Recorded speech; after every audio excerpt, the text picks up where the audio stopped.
อ้าวท่วมหัวแล้วบัดนี้พี่น้องเอ๋ยที่เธอสูงเติบหนึ่งแล้ว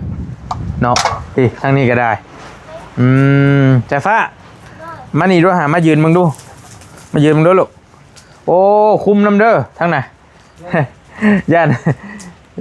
มันปิวยืนมึงดูโอ้สองชั่วคนผู้ใดนี่เห็นสบายดีแล้วพอเด้อเอาM100บ่หรือคาราบาวได้แหละ300เอาคาราบาวเนาะโดยอ๋อหนาวแท้นี่พี่น้องเอ้ยมาแบบนี้รุ่นขึ้นนี่โอ้โหแก่เชื่อขึ้นนี่มื้อนี้ก็หนาวอยู่โป้อาบน้ำถึงบ่ได้ลูกตั้งคาดินก่อนเป็นยังที่เทคานแล้วตั้งวงกบเจ้าสวยหนาวดิไปเลยเทคานก่อนพี่น้องไอ้พี่แล้วก็ตัวนี้ขึ้นสูงเติบแล้วก่อนนึงเทคานกันถ่ายก่อนเดี๋ยวเทหนึ่งแล้วมันกอยาวเลยแบบนี้เนาะยาวเลยวันนี้เราก็ตั้งขนาดดูเลยดูชิปประมาณเอา2 โลเราพกเนี่ยเพื่อลองไปจังหน่อยเดี๋ยวจัดการให้กำลังเริ่มก่อขึ้นสูงแล้วพี่น้องเอ้ยกันก่อขึ้นอีกซ้ำตัวนี้กับบางร่มได้สบายแล้วมันห้องนอนแล้วกันถือว่าโอเคแล้วมันแต่ว่าอันนี้เขาคือเขาโจไว้เทคานพี่น้องมันต้องเทคานแล้วจังตั้งวงกบได้เนาะ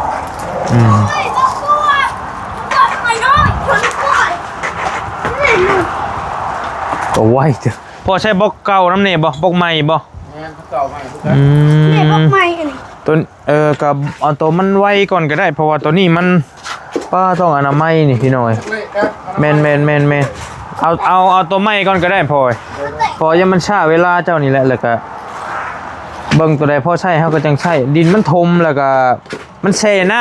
ำย้ำฝนเด้พี่น้อยนี่ก็ฝนตกได้นี่ก็ได้ฝนตกแช่อยู่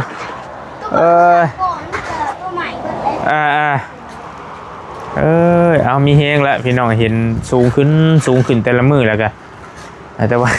จังหน่อยจังหน่อยเราต้องได้เห็นห่างได้นี่บ่ได้มันสูงไม่ห่างที่กันแล้วเราได้กระบอกไม้บ่โอ้ซื้อเจ้าน้ำบะนิ่วเพิ่นเจ้าซื้อมาให้โอ้ยังไม่ได้ถอดได้ยินโอ้คักอยู่ไอ้เป็นไรกันนี่ปู้เข้าใจคือหนึ่งเป็นไรจะค้นกับพอดีด้วยไหนตีนกันคักแล้วเวลาย่างไปหันไปนี่ก็บ่ต้องย่านงูย่านยังอันนี้พี่น้องสบายงูครบบ่ได้แต่ข้ามันงูก็ดีอยู่ในบ่เดี๋ยวพอไปแล้วโอ้ยยังโมมาแล้วจอยมือเช้านี้มาเห็นหมูเข่าเจ้าเท่าได้หมูเข่ามาครอบมาบอกแล้วคนเข่าเจ้าเท่าข่อยก็ไม่ได้ทำบ่เท่าหมู่แล้วเบิ่งบ่เท่าหมู่เพิ่นบ่แก้วบาดีเด้ออันนี้นี่ขอบใจหลายๆเด้อกินพอมีเฮงมาแต่หึงลำบ่ฮักกะมาโหดรังใดนี้ทางบ่าวเราหากะ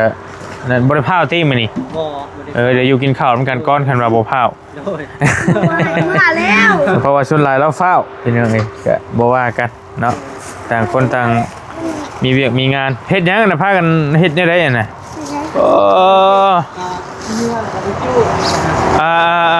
คักอยู่อนามัยมันจังสะอาดสะอ้านเนาะนี่แหละนี่หำเอ้ยนี่นั่นถุงขนมไผกินไผเป็นคนกินเก็บทิมลูกหลา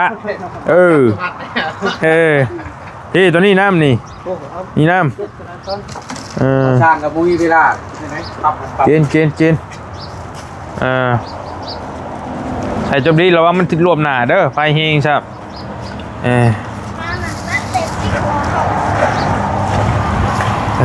พี่น้องเอา ทักทายสบายดีกันอยู่เฮือนเท่าสายฟ้าเด้อพี่น้องเด้อตอนนี้แกพอสร้างแล้วกำลังก่อขึ้นได้หลายเติบละแทบจะว่าได้ครึ่งนึงแล้วตัวกลางเกือบสิฮอดครึ่งแล้ว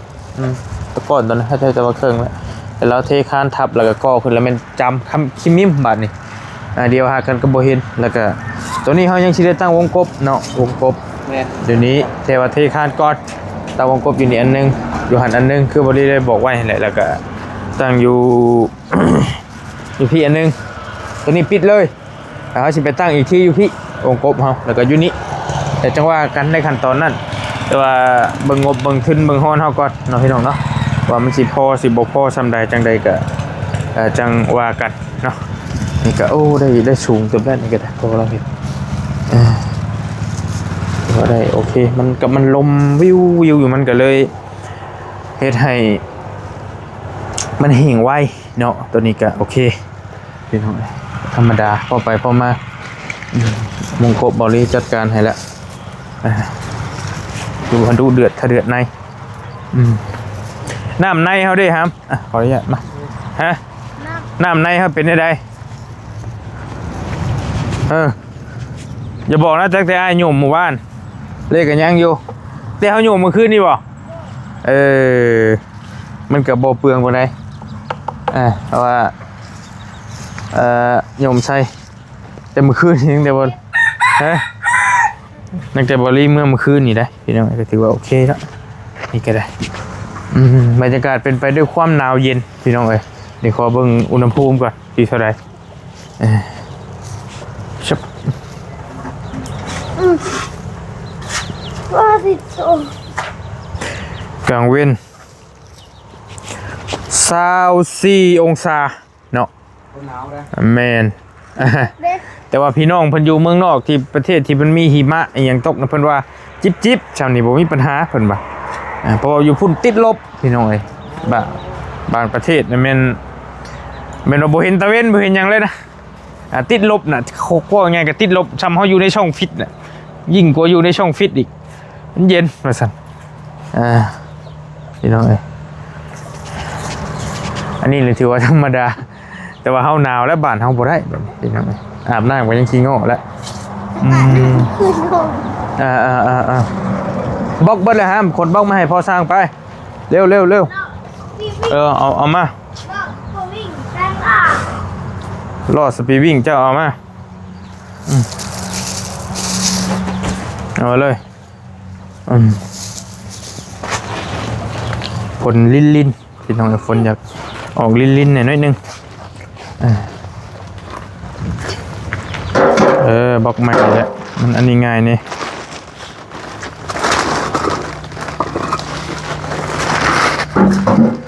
บล็อกเก่ากันนั่นเบิดโอเคอยู่ใกล้ๆกับเธอเป็นยังมักได้กับโหลเพิ่นย่างเอามันบ่ไหวก็บ่นี่ว่ะลบไปลบมานี่ไว้กลัวได้อยู่ไปแล้วก็ได้ลายบาดเดียว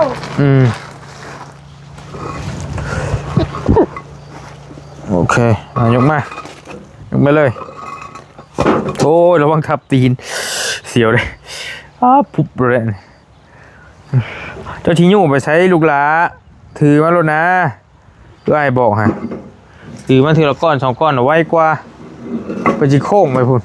ล่มอีกลองเบิ้งเอา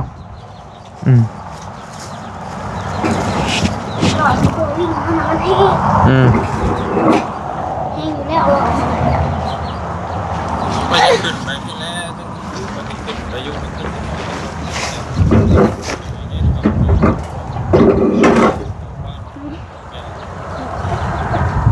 เอา7 ก้อนหาสิลมเลยดิเอาลงมาเบิ้งเอา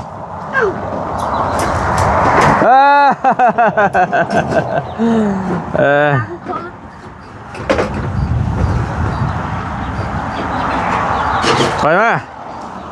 บ่อยากเห็นคนสิลมเด้หมักหยู่หล่อโอเคเอามาลดมาเลย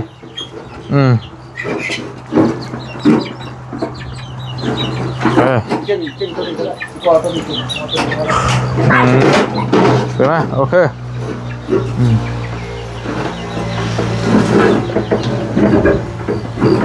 คนล่องมานี่เอาไว้หิมพี่เห็นแล้วเอาชิกอตัวนี้ โอเควันละบีบนะครับเตะจักจักอ่ะสวัสดีเด้อน้องนิวเด้อกินบ่ฮะโอ้ยบ่ ขอบใจหลาย โอเคโอเคเช่น ๆจันให้ สวัสดีเด้อพี่น้องเด้อหมูไม่เคยกินเนาะแต่ผ้ากันกินบ่ได้คนลงลูกละคนลงเร็ว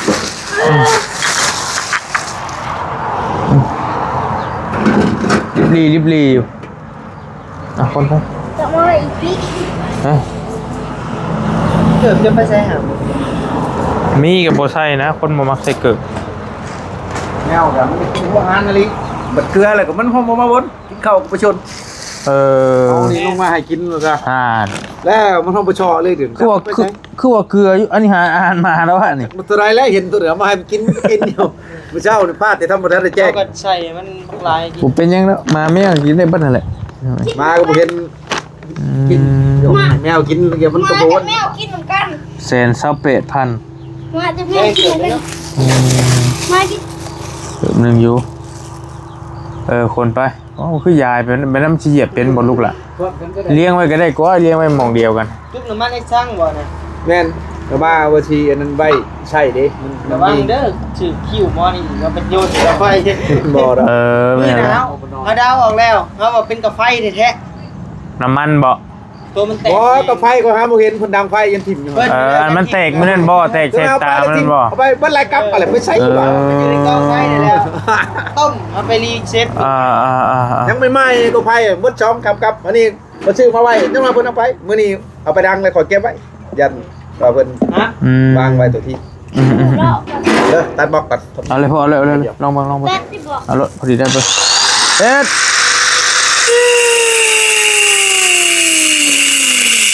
โอ้ปัน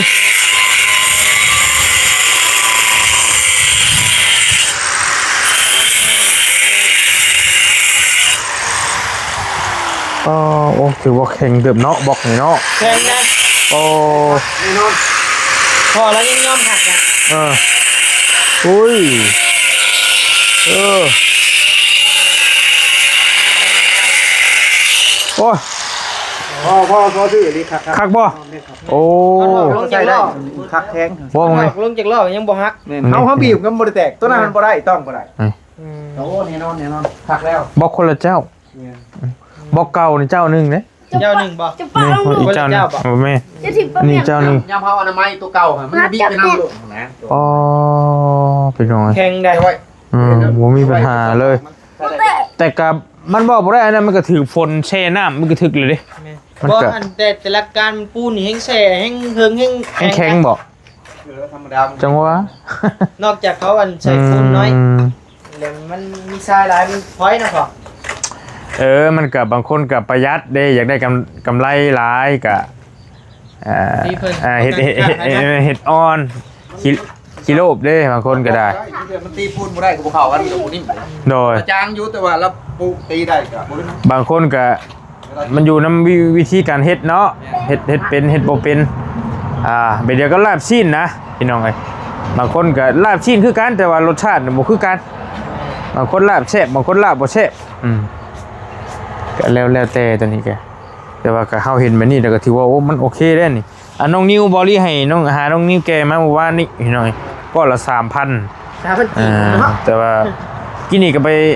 หาเราอยู่เราบ่ว่างว่าสิซื้อนั่นมานำเราบ่แม่นบ่ว่างดอกเพิ่นลูกน้องเพิ่นกินข้าวที่ข้านท่าก็เลยมาก่อนมื้อหน้าก่อนว่ะนักว่าม่วนนี่ได้ นักจังว่าหั่นแหละก็บ่ได้เว้านำเราหลายหรอกแต่ละเทื่อก็ เขาว่าเท่าไรอยู่ กินมีแต่อ้ายเอานี่เฮานี่ก็โอเคแล้วก็ไป สายลม ขึ้นแล้วก็จ่ายเงินแล้วก็มายังบ่ได้หูนิสัยใจคอเราปานใดพี่น้องเอ้ย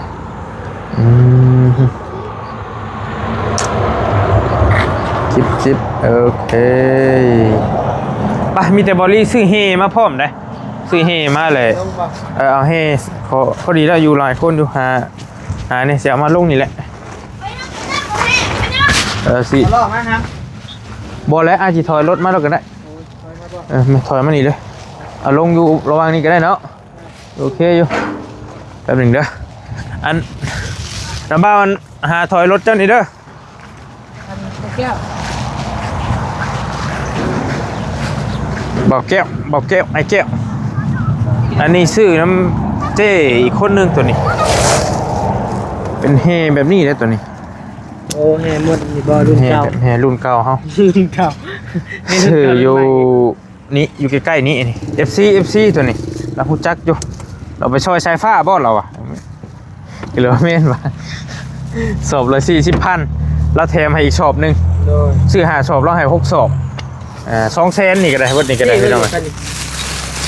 เดี๋ยวก็รถเจ้าเนาะเดี๋ยวมันก็ได้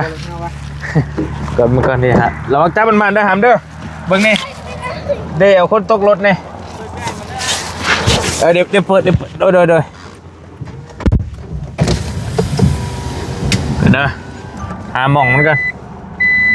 ปึ๊บ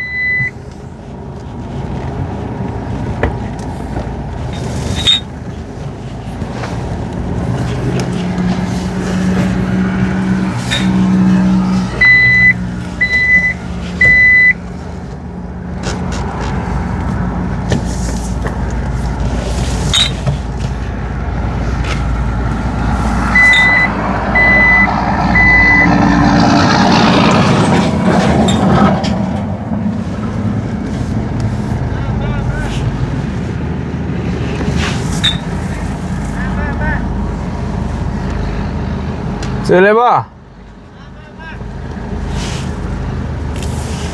กลับคืนไปใกล้น่ะ คือว่ากลับคืนกลับรอบป่ะ ฮัก ปึ๊บปึ๊บ หักชุดเลยป่ะ ขึ้นเลยชื่อ เดี๋ยว ได้เลยรอได้ยังไง เดิน โอเคได้กี่มิลลิเมตร เฮ้ย ทั้งสองคิดมา มาเทลงเลย ไม่เป็นไรหินไทยยังดิ้นเขา อย่าขี่รถนะหมอนี่หน่อยนี่เอ้ย ไม่เก่ง เออเถอะ เราแก้วมามือกันได้ใส่แห้งอยู่แล้วเนาะ โอ้ บ้านคนบ้า ใช่กันนี่นะตอนเห็นกันแล้วบริใช่กันได้ปะเลย สอบขึ้นหน่อยเถอะ ไม่จริงว่าวันน้อยนะฮะเอ้ย ทิมลงหรือเปล่า ทิมแล้วบอกว่าเขาเทแล้วก็ได้ยังไงดิเห็นขี่รถมาฉอกนี่นะเออโยมันจะบอรั่วกันนะห้ามจะเฮ็ดเจ้านะเห็นขี่รถมาฉอกห้องนี่แหละอังเกิลกินข้าวได้ไอเบียดเราอ่ะเดี๋ยวเราอ่ะมาโทรหาข้าวผมต้องให้ไปเบิ่งเคสเราอ่ะไอเบียดโอ้ชื่อเขาได้ลายกูจังเนาะถ้ารถหุ่นใดนึงนั่นล้านช้อง ได้ชามแล้ว ลงห้ามลงไปก่อนไปลงไปโอเค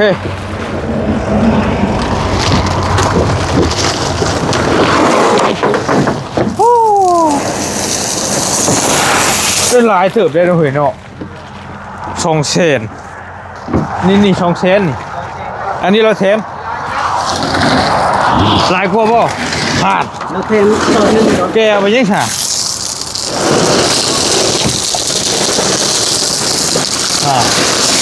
โอ้ยน้อง200,000บัตรรถเข้ามาจำต้องอยู่เนาะ 8 เซนจักที่ได้ทำได้บัตรรถมาเฮ้มันหน่อยกว่านี้ไปสักก็หมายว่าอะไรพลอยไหมครับมีบ่พลอยโอ้มี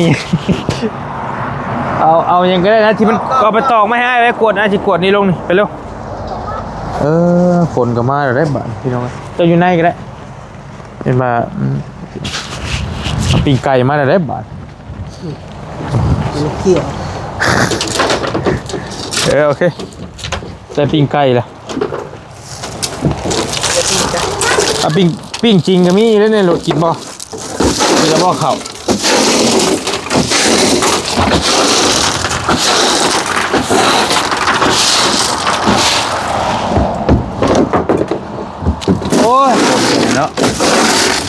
โต๊ะ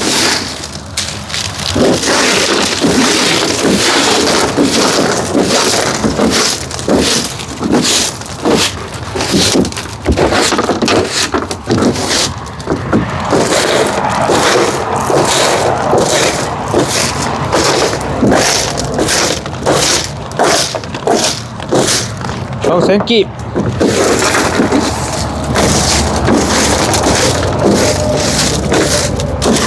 300 บาทเงินบาท เยอะเนาะ เงินบาทก็ได้โดยไว้เทคานพี่น้องเอ้ยรถฮุนไดเหรอวะล้านช้องเหรอวะแต่ว่าเรามาบ่ได้ตะกี้ว่าจะสร้างเป็นรถนั่นแหละต้องทำแล้วก็เลยว่าสร้างเป็นสอบอ่ะแต่ว่าห้านอ้ายห้านเขาชื่อนี่นะ35ชอบหนึ่งเฮนะแต่ว่าเป็นเฮ ได้ก็ อันนี้40แต่ว่าเป็นเฮคนละแบบ เนี่ยนั่นแหละครับผม อันนั้นขากลัวปะ จักแล้วตามมาเบิ่งนี่ตัวนั้นคือสิจับ ถามพ่อแล้วพุ่น พ่อ ถามช่างพุ่น แต่รุ่นใหม่กับรุ่นเก่าตัวใดดีกว่ากัน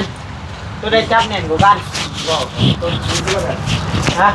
ตัวนี้แพงตัวเราเป็นกินข้าวโพดเราพักที่นั่น ตัวใดจับ อุ้ยเราจะจับ เฮ้ยเฮ้ยเดี๋ยว จับมาดิ เรากับไปแต่ตื้นนี่เรากันเลยเนาะ เนาะมันลงโอ้ยเกือบเหยียบผูกโคนมูล โอ้ ได้ทายมาดู เราก็ชื่อวันนี้จะ อันนี้ก็คือเห็นตกใจจะสิขึ้นไปยังสิฮักเอา โอ้ มันลงเนี่ยมันโงยลง โอ้ตกใจโอ้ยเมื่อยนะ เลยนั่งใช่ เนาะ เบิ่งจมูก เกือบมันก็สั่นจริง บ่เฮาเป็นแห่งขี้ย่านอยู่ด้วยนะมันมีเหตุการณ์หลายเหตุการณ์แล้วในบ้านยกตัวอย่างงูนี่แหละแล่นพบงูบ่มันง่ายเท่านั้นกันระวังเด้องูกระบาเลยอยู่หาคำมันบ่ทันไปเด้อไปจังได๋ป่านแต่มื้อก่อนพุ่นมื้อเจ้าบ่ได้มางูกระบาคนบอกกับน้องบุทวีตอนน่ะ ไม่ได้ฆ่ามันบ่ บ่ขาเด้เฮาบ่ขา ตายบ่งูกับปลา มันก็บ่มีพิษเติบอยู่เด้แต่ว่ามันก็เจ็บ งูมันพ่อมันเป็นอย่างนี้เลยวะพ่อพดหรือเปล่าโอ้งูกับว่าอันตราย อันตรายอยู่เด้ได้ยินเขาเจ้าอ่ะงูกระบาไปแล้วจังว่ากันพี่น้องอยู่ดีมีแฮงบ่ลี่ก็สิไปหาเบิ่งเล็กเบิ่งหลามาให้พ่อเราอีกก่อนเนาะแต่จังว่ากันนี่ก็คนเฮว่าเราเอาแต่นี่บ่พอ ปูประมาณขนาดนะเดี๋ยวก่อน ตะปูยังตะปูเป็ดตินี่ตะปู10เอาตะปู12โล เล็กนั่นแหละคือว่ากันนั่นแหละ เฮ้ยฮะเจ็บไฟเป็นอยู่ประเทศ ไปแล้วจังว่ากันเดี๋ยวให้พ่อแล้วจดรายการก่อนเดี๋ยวจังสิไปซื้อเครื่องไปอยู่ดีมีแฮงพี่น้องร่ำรวยเด้อบ๊ายบายเจอกันใหม่โดย ไปดำ